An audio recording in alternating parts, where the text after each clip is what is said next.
guys, welcome back. I'm Sean, this is Mark, and we're going to be talking about creating states. Yes. All right, so states can be a confusing word for some people who haven't had a experience in psychology or NLP, but essentially what we're talking about is creating a realm, an aura, how would you describe it?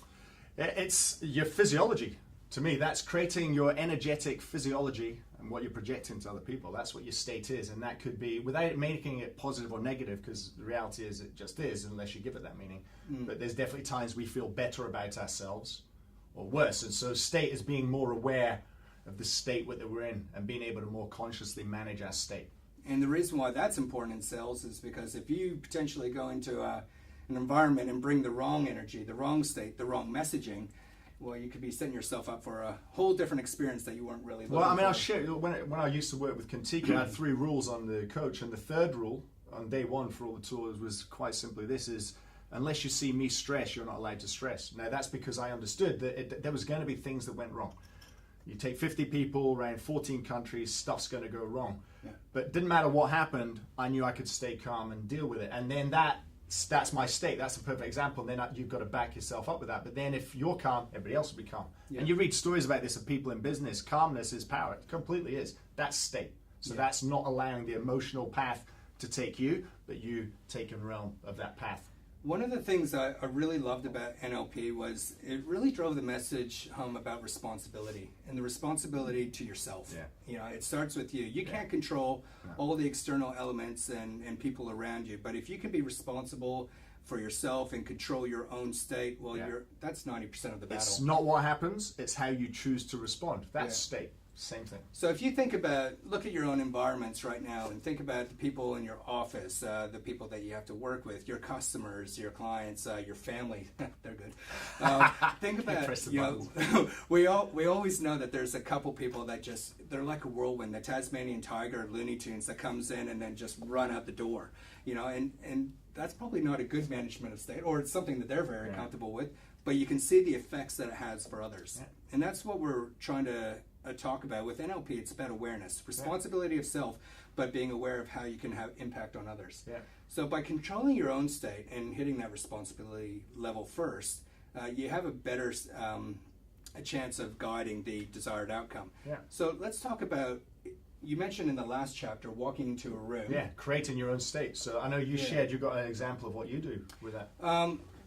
I mentioned a couple of chapters ago, and going into an office, if I feeling like the energy is a bit low, or I'm just not right there, or I'm distracted because of an argument I had with someone when I was 3 years old, I don't know, it doesn't really matter. The fact is I'm not focused right here. Yeah. And to get back onto focus, I just go through a series of checklists for myself. Is think about this customer, what's the intent of this, why do I care so much, why am I feeling these nerves, how am I going to harness this and put it in a good positive way. And what I do is I think back about every great presentation, every great sales presentation, every person that I've engaged with and had great connection, and I bring that forward. And there's Richard Bandler, one of the co-founders of NLP. He had a really good exercise called the box or the square or something like that. But basically he talked about, Tony Robbins does the one with his hand, but this may sound familiar for some of you, but what we're talking about is creating a realm or an object, even if it's in your head, and filling it with a certain color and emotion and all these great experiences, and then you immerse yourself into that emotion. Yeah. So for myself, I picture the doorway as being my box that I walk through. So if I'm not feeling it down the street, I start picturing that doorway and I give it a color, and as I step through that doorway, I become that state. I'm ready. Yeah. I'm on board and good to go. I can feel it right now even talking to you. Yeah. That's how strong it is. Yeah.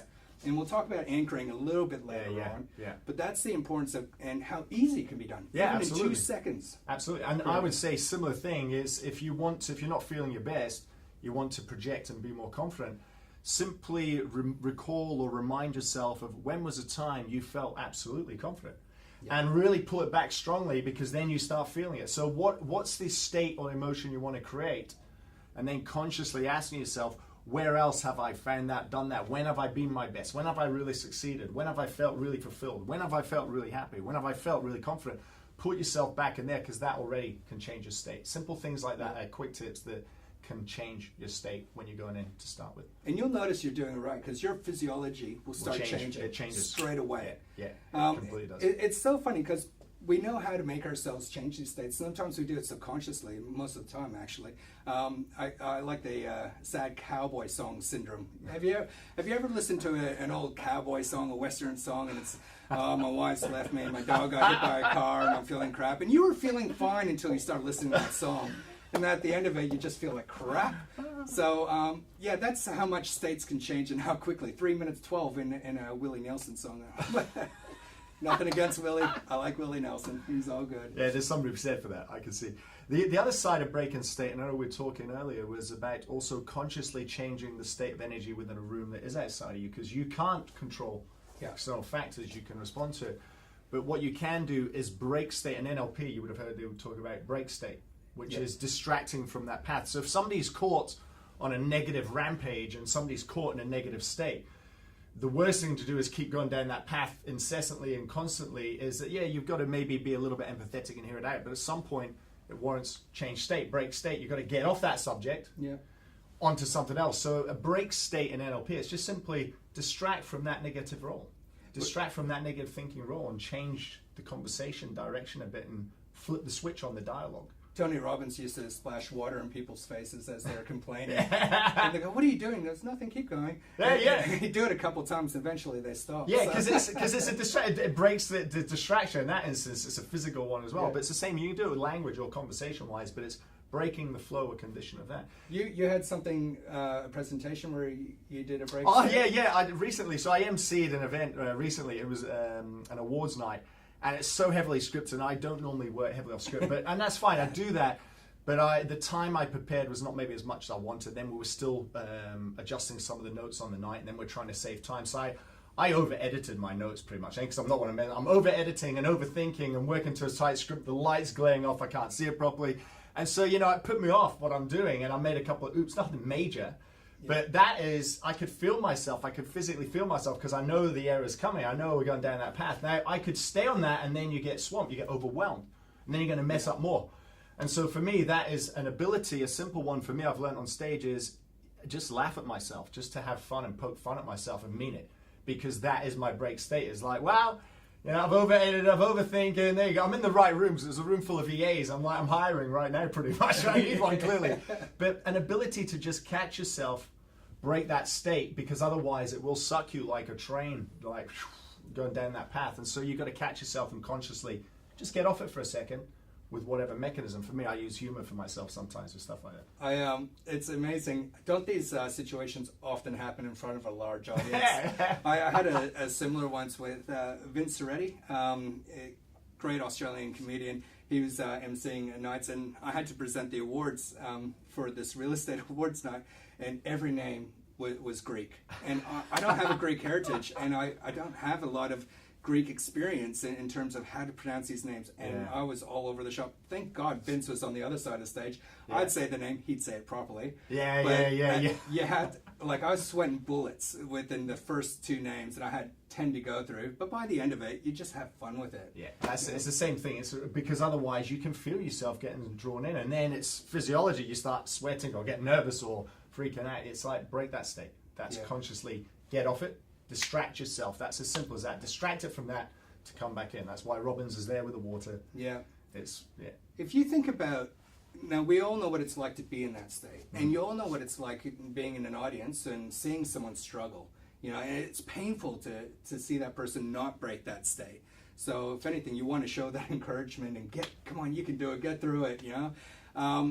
But what happens when you're in an engagement with someone and you want to break their state? We talked about that you can use words and so forth, but in every sales situation we would have been that. What are some great tips that we can apply into breaking their state? Yeah, okay, so I did reference one quickly, but it's things like, I call it flip the switch, which is if they're caught in a state that's a negative one, simply flip the dialogue. Instead of looking at what's wrong, well, what could be right with it?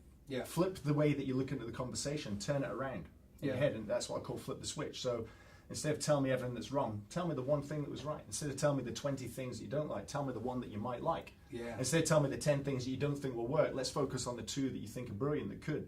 So flip the switch, Yeah. And to that aspect, so that to some degree, it's forcing them to look at it differently.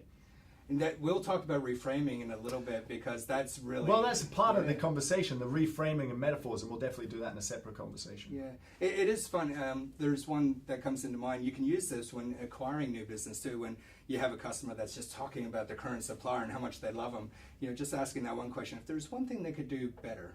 So that's the same thing to reframe, to now get them off that path to open the door for you. Same thing. So that's what break and state is, really shifting subtly, distracting from that thought of conversation. I mean, I love the way there's Abraham Hicks's work, who people you either love or hate, but I like it. There's definitely merit in it. But there's something she talks about, and I agree, and that's when we start a chain of thought, it builds momentum.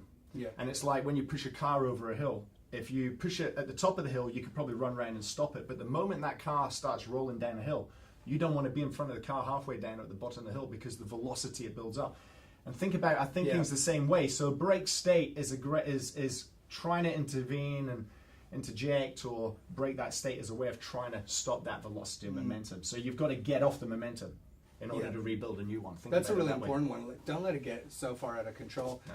There's, thinking back to our previous chapter of body language as well, there is another way that you can break state by, it's called mirroring. Yes. So it takes a little bit of while, but basically the philosophy is that if you start adopting the behaviors of someone else, and you start developing rapport, because people most like each other or like themselves, and the more that you can become that person through body language, then you will actually be able to change your body language eventually, and they'll follow mirror you. Yes, you'll influence them, so you can do it that way as well. So yeah, that's a little bit more Yoda. It is a little bit more Yoda, but it's great. Yes, definitely. It does take a little bit of practice, and it requires a little bit of patience and really being intent, but not so obvious, because if they're scratching their nose, you're scratching your nose, and doing everything, they're going to reach over. That's like that naughty impetuous child doing that. Like it's not mirroring where you're copying somebody to put them off. But yes, what we're talking about is gestures and body language and the energy.